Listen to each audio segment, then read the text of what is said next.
Vi har været nede i Flügger Farve for at låne en lille bøtte maling, som vi kunne lave en LCA-analyse på. Vi har i dette projekt arbejdet med at lave en LCA-analyse af en bøtte vandbaseret maling fra Flügger.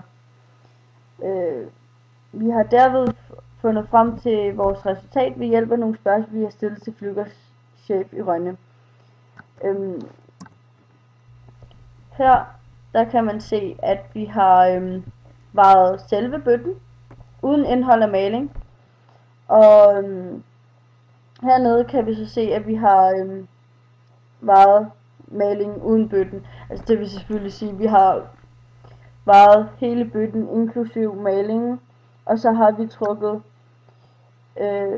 hvor meget bøtten har vejet fra selve malingen plus bøtten. For at kunne finde ud af, at den vejer næsten 1 kilo.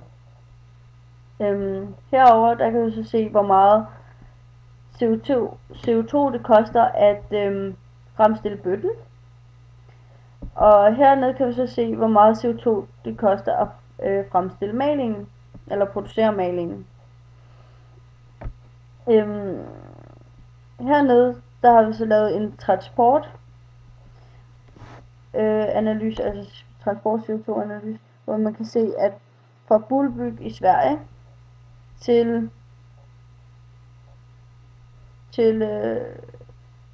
Ystad, og der har det, altså fra Bullbygg til Sverige, har det så kostet, det er 356 km.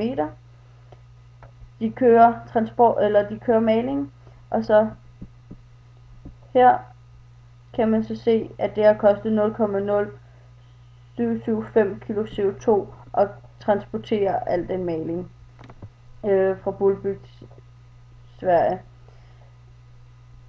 Fra færgen Ystad til Rønne Havn, det er 74 km. Det har så kostet 0,00333 kg CO2 at transportere maling. Her kan du så se, at det røde felt, det er produktionen, og altså hvor meget CO2 hele produktet faktisk har udledt fra start til slut. Altså fra det bliver produceret til det bliver smidt ud, altså er brugt færdigt.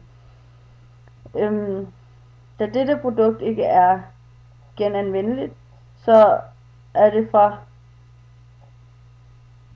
vugge til grav. Så det vil sige, at alt det her, det er produktion, og det er transport, og hvor meget CO2 man udleder på det. Og det er jo ret meget i forhold til transport og andre ting. Det koster dog ikke noget i brug, fordi at, eller det kan man jo selv vælge, men normalt når man maler, så maler man manuelt. Vi kan så konkludere ved det her produkt, eller ved det her projekt, at produktionen er den, der udleder mest CO2. Dog, når det er vandbaseret maling, er det den mindst CO2 belastende produktion, i forhold til hvis der har været oliemaling for eksempel. Og dernæst er det, der er mest CO2 udledende efter produktionen selvfølgelig, så er det transporten. Vi har så fundet nogle måder, man eventuelt kan mindske CO2-forbruget på. For eksempel hvis man transporterer produktet med færge direkte fra fabrikken i Bullbygg til Flügger i Rønne, hvis det selvfølgelig var muligt. Nu kan skibe dog ikke sejle på land, sjovt nok. Dernæst, hvis bøtten var genbrugsmateriale i stedet for nyt materiale hver gang. Altså i stedet for at producere en ny plastbøtte til maling hver eneste gang de skulle bruge eller lave en bøtte maling, så ville det selvfølgelig være bedst. Ligesom jeg sagde før, hvis man kunne genanvende bøtten efter malingen er brugt, ville det selvfølgelig være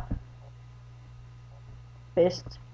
Fordi så behøver man ikke, som jeg sagde før, det der med, at så laver vi en plastbøtte, så fylder vi maling i, så bliver det brugt, og så smider vi den ud, og så skal vi lave en ny bøtte, og vi kan ikke bruge det samme plast.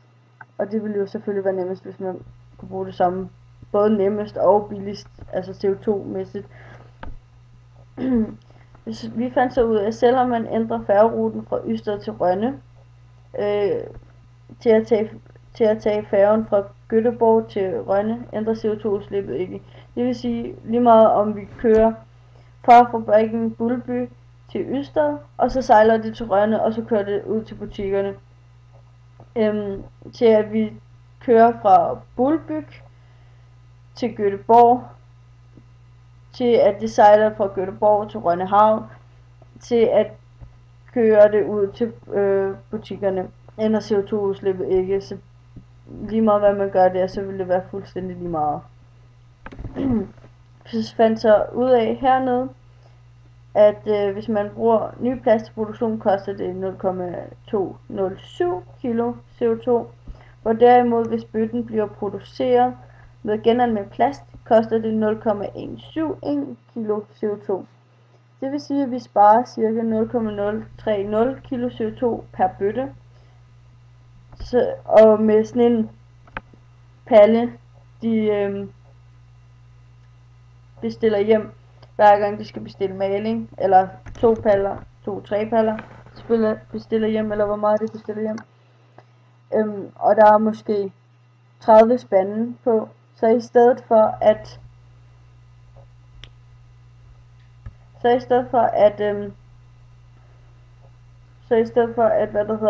det kommer til at koste 0,030 kilo CO2 mere, så kan de mindst det, og det ved at de har 30 spande per palle, så bliver det jo ret dyrt i CO2, sådan generelt overordnet, i stedet for at de kan mindske det. Der vil jeg konkludere, at det er selvfølgelig smartest, hvis de kunne bruge genanvendt plast.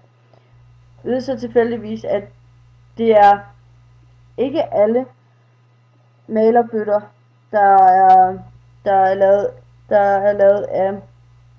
ikke er lavet af genbrugsmateriale. Nogle af bøtterne er dog lavet af genanvendt plast, men lige præcis vores bøtte er ikke. Så derfor har vi gået ud fra, at de bruger genanvendt plast.